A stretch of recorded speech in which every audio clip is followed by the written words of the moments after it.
ng mga nagbabagang balita. Umano'y nasa likod ng troll na namumutakti kay Mayor Leni Robredo, tukoy na ng PNP Anti-Cybercrime Group. Low pressure areas sa labas ng bansa, tumaas ang tsansang maging bagyo. Governor Henry Villapuerte, naihanay sa top performing at most trusted governors sa bansa. National Youth Commission, pinuri ang Kamsur sa pag-organisa ng mga aktibidad kasama ang mga kabataan ngayong nalalapit na National Disaster Resilience Month.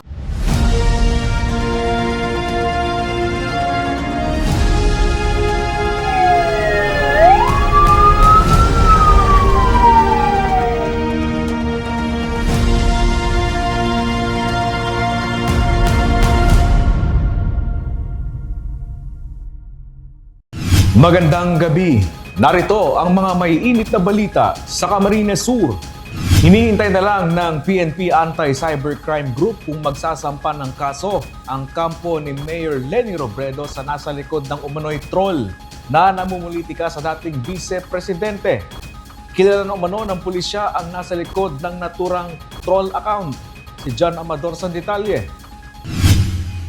Hindi na mahahanap sa social media site na Facebook ang user na nagngangalang Nico Perez na isa umanong troll account at nasa likod na pamumutakti at paninira kay dating Vice President at ngayon Naga City Mayor Leni Robredo. Ayon sa alkalde, wala sana siyang panahon para patulan na naturang troll dahil taong 2016 pa siya pinuputakti ng mga troll, ngunit sumusobra na umano ang pagpapalaganap ng fake news at misinformation matapos tawagin din siya nitong liar o sinungaling sa post ng naturang troll. Aniya marami din ang nagbo-volunteer na legal group para sa maaring aksyon. Gulpi ang nagbo-volunteer mo niyan. Gulpi ang nagbo-volunteer, bako lang digdiyo pero pati sa Manila. Pero ako kaya, kan 2016 baga, until 2022, ako ang most trolled. Di man ako nagpapara-asikaso. Di ako nagpapara-intindi. Di ko nga nipipfollow, di ko man nagkakabarasa ang sinasabi. So di ako natotoxic about it. Except kang Friday evening, na igos ako nagpadara, na garo sinasabi sa ko, ano naman yan? Fake news naman, ikaw pang ginigibo. So, nag-decide ako to post about it the following day. Di ko aram na araw ka to ka-viral siya. Nakadakol na nag-reach out na mga legal groups na gusto mag-volunteer. Ang pig-point out ninda, sabi ko kaya buko na yung pag-aksaya ng panahon. Pero ang pino-point out ninda, bako muna lang ining laban. Garo, pag may nasampulan, message iniyo sa iba. Si Senador Kiko Pangilinan nanawagan sa mga otoridad na imbestigahan ang naturang troll. Kinumpirma sa news team ng PNP Anti-Cybercrime Group sa Naga City na natanggap na nila ang impormasyon hinggil sa namumutakti sa alkalde. Tukoy na rin ng mga otoridad ang naturang troll account na napag-alamang isa sa mga troll account na naninira sa alkalde. Matagal na umano itong naninira sa alkalde at na-trace ang digital footprint ng hindi pa pinapangalan ng individual. Bago pa lang kasagsaga na mga previous month, tigwa na kami kaya information. Actually, identified niyo man na si Tao. Nag-aalot lang kami ng kung talagang anong action ni Mayor. Apo. Kung kakasuhan niya, kung man-identified niya na si Tao. Si Tao mismo na naggagawa kayo ni Pisado nila. Sir, paano? So, nag-aano na lang kami kung anong action, kung gustong mag-file ni Mayor ng demanda. Halina na reklamo ni Mayor, si tigtaw man sa muya mga information, si sa muya man na opisina, tigtrabaho yan, tigdikit-dikit talagang ma-identify dyan, hanggang sa ma-trim ba nga talagang iining taong ini. Kasi duman sa mga account na ginamit niya, so, duman nag-ipon kita mag-investiga hanggang sa nag-interview kita duman sa mga nakakabisto kayo ng account na ini kung sisayin na talagang sa yun na ini si tinutukoy ka, yun na ini si hinahanap ni, yun na ini si hinahanap ni Mayor. Maaari umanong maharap sa patong-patong na kasong libel ang fake news peddler na may hawak ng account at handang umaksyon ng PNP sakaling may mag-file ng formal na reklamo. John Amador, CSN.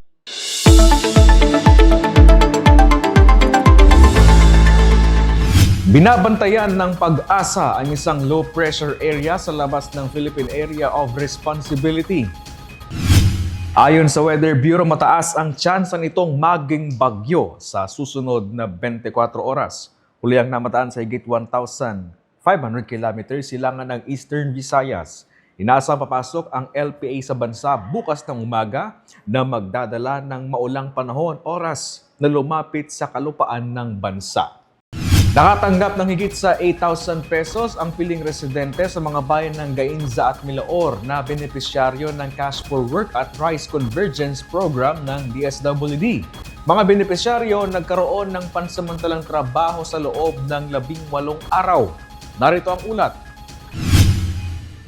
Matapos ang halos 3 linggong trabaho, natanggap na ng mga kwalipikadong benepisyaryo mula sa bayan ng Gainza at Milaor ang 8,190 pesos mula sa Cash for Works at Rice Convergence Program ng Department of Social Welfare and Development o DSWD. Sila ang mga benepisyaryo ng programa na binigyan ng pansamantalang trabahong kasama sa mga mahihirap, displaced o residenteng apektado ng kalamidad. Sa ilalim ng naturang programa, sila ay naglinis, nagtanim ng puno, at gumawa ng eco-bricks at iba pa sa loob ng 18 araw. Isa dyan si Nanay Wilma ng Gainza. Nagrelinig po kami doon sa kanal.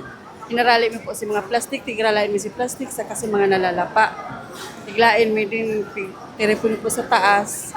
Sinalalapa po, pighakot po kang minro. Sinalalapa po, pighakot din po. Kasi mga plastic, pighakot din po ito. Lain man po ito. Piglinigan mo po sa kanal para madali pong mag-agi ang tubig. Para sa mga benepisyaryo, malaking tulong umano ang programang ito ng pamahalaan sa pagkikipagtulungan sa mga LGU lalo't sunod-sunod ang naging epekto ng pagsirit ng presyo ng mga produktong petrolyo at mataas na inflation. Ipambibili umano nila ng mga pangunahing bilihin at ang iba naman ay itatabi para sa pag-aaral ng kanilang mga anak ang natanggap na ayuda mula sa pamahalaan. Dakula pong tabang iniasa mo sa totoo lang. Saro pa si pagkasararo mi. Hindi kami mga magkakapit-bahay, nagkagawa kami pagkasararo. Halimbawa, alawas, balon, saka kung anong mga kaipuan sa project, yun lang. Salamat sa natabangan kaming mga mayong trabaho. Kaya. Nick De La Cruz, CSN.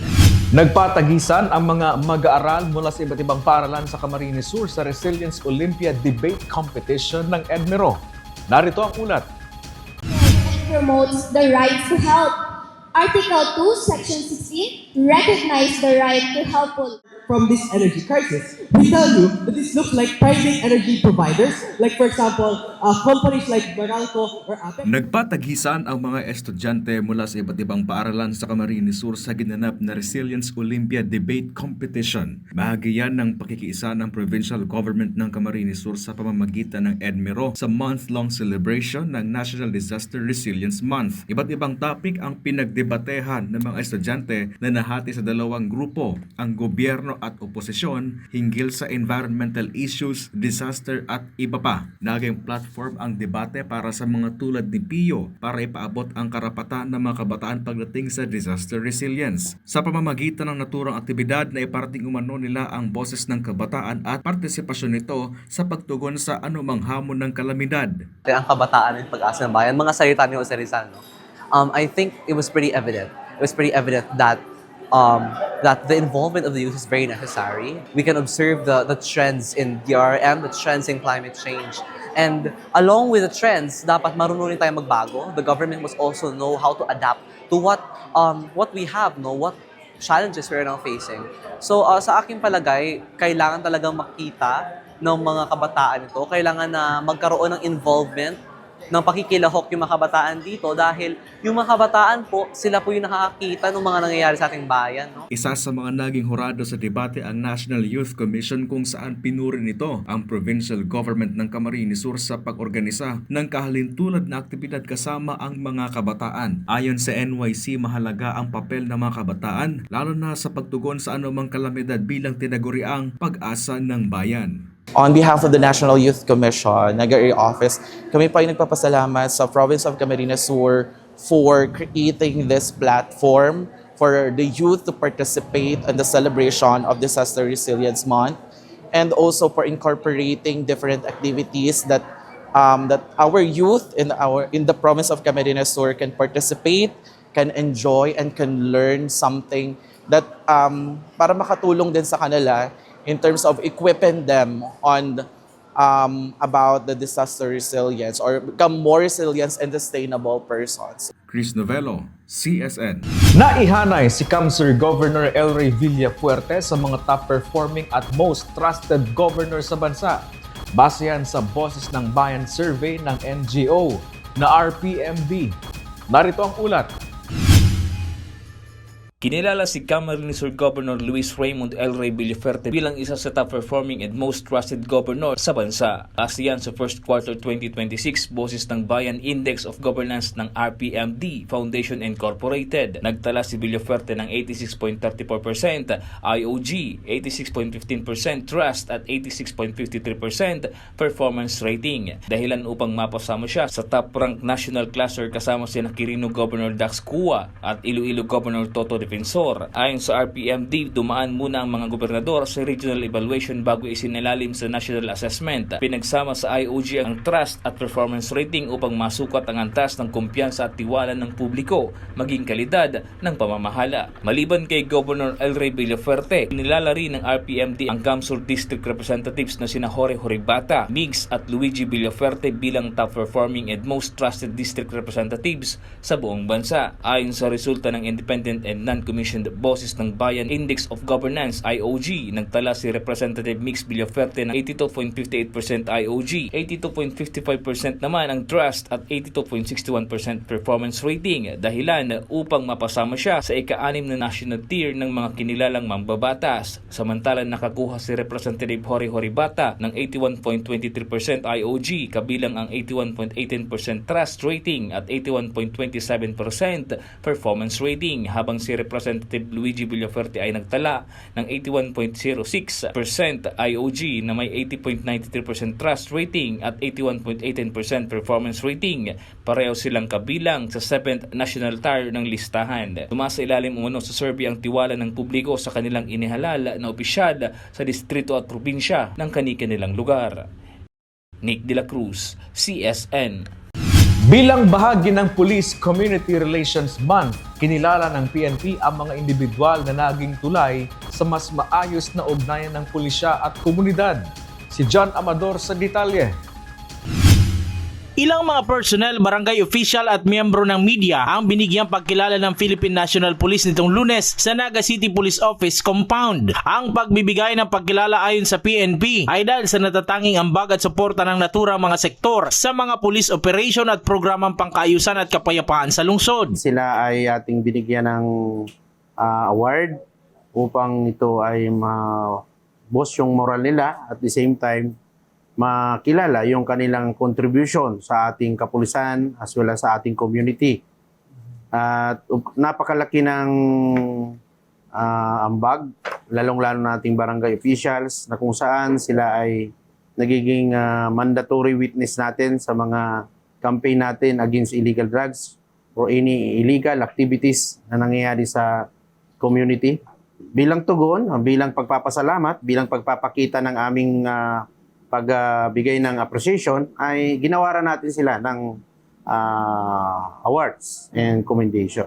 Bahagi din ng programa ng month-long celebration ng Police Community Relations Month at ayon kay Lieutenant Colonel Azores, ipinagpapasalamat nila magandang ugnayan ng PNP at komunidad sa lungsod. Talagang kami ay nagpapasalamat sa kanila sapagkat hindi magiging successful ang ating kampanya laban sa illegal na droga at sa iba pang illegal na gawain ay kung wala po ang barangay officials at ang ating mga media practitioners. In connection din po yan sa ating 31st anniversary ng Police Community Relation at ngayong katapusan ng Hulyo ay magkakaroon tayo ng culminating activity. Isa dyan yung outreach program, magkakaroon tayo ng gift giving, food feeding. Ina-identify pa natin, kuya, kung sino yung magiging recipient natin dito sa Naga City. Jan Amador, CSN. Pinangunahan ni Governor El Rey Villafuerte ang pagbubukas ng iba't ibang basketball event sa probinsya. Jem Garcia sa detalye. Formal nang binuksan ng kauna-unahang Lagunoy Governor's Cup na ginanap sa Lagunoy Central School sa bayan ng San Isidro Norte. Nasa 38 barangay participating teams ang lumahok sa naturang sports event. Ayon sa isa sa mga bumubuo ng programa, malaking tulong umano ito para sa mga residente, lalo na sa mga kabataang nakilahok sa pagdevelop ng kani-kanilang talento at skills. Inaasahan rin umanong taon-taon na itong gaganapin sa kanilang bayan. Ini po first Governor Cup sa Tuyang Banwaan Lagunoy. Ako lang bagay po ini dahil sa sinabi nga ni Governor na taon-taon gigibuhon ni para sa Tuyang Banwaan Lagunoy. Dako lang bagay ni importansya po ini dahil sa mga kahubinan matatawaan ni physical as in gusto sabihin sa 5 kriteria madidevelop po ang mental, physical, emotional, spiritual, and social. Kaya po handa po na maging araw kaini dahil sa si Governor, lalong-lalo po na ining mga barangays, na 38 barangays, gabos po kooperado. Mainit ring tinanggap ng mga residente ang personal na pagdalo ni Kamsur Governor Elray Villafuerte. Pinangunahan rin ng gobernador ang opening ng 3rd Aguila Cup sa Fuerte Kamsur Sports Complex kung saan maglalaban higit 30 teams mula sa iba't ibang bayan sa Camarines Sur. Ang basketball tournament na ito ay magkakaroon ng 3 division kung saan mayroong para sa mga 16 years old under, open division at 40 years old and up. Sa opening ng nasabing torneo ay nagkaroon ng parade, opening program at ang Oath of Sportsmanship na pinangunahan ni NBL Pilipinas Finals MVP Verman Magpantay. Ayon kay Governor Villafuerte, importante umano ang ganitong mga programa dahil isa umano ito sa youth development na itinutulak ng probinsya. Priority talaga sa atin ng youth development, kasama dito sports, hindi lang pagbigay ng scholar. So ginawa natin to sa iba't ibang lugar at hindi lang sa partido. At importante talaga masuporta ng kahubenan sa paagigan sports. Sinuturuan sila mag-teamwork, disiplina, sportsmanship. Lalong-lalo na ngayon na magkakaroon sila ng libangan talaga. Mapapanood ang mga laban sa Aguila Cup sa Province of Kamsur social media page. Jam Garcia, CSN. May bagong Regional Director ang Department of Health, Center for Health and Development sa Bicol. Ayon sa ahensya, siya si Dr. Voltaire Guadalupe kung saan mainit siyang tinanggap ng mga kawani ng DOH sa rehiyon. Nitong July 20, ginawa ang isang turnover ceremony na pinangunahan ni na outgoing OIC Regional Director Dr. Rosa Maria Rempilio at OIC Assistant Regional Director Dr. Ray Millena. Si Dr. Guadalupe ay dating director ng DOH Calabarzon. Upo na rin bilang Assistant Regional Director si Dr. Joel Buenaventura, dating Director 2 ng Bureau of International Health Cooperation ng DOH Central Office.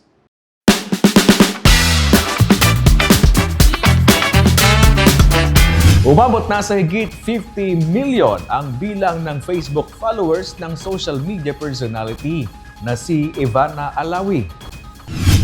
Kasabay ng milestone na yan ay ang pag-anunsyo nito na mamimigay siya ng smartphones na walay bunga ng pag-promote ng online sugal. Ayon kay Alawi, tuloy ang pamamahagi ng smartphones at papipiliin ang maswerteng follower kung cellphone o 50,000 pesos cash.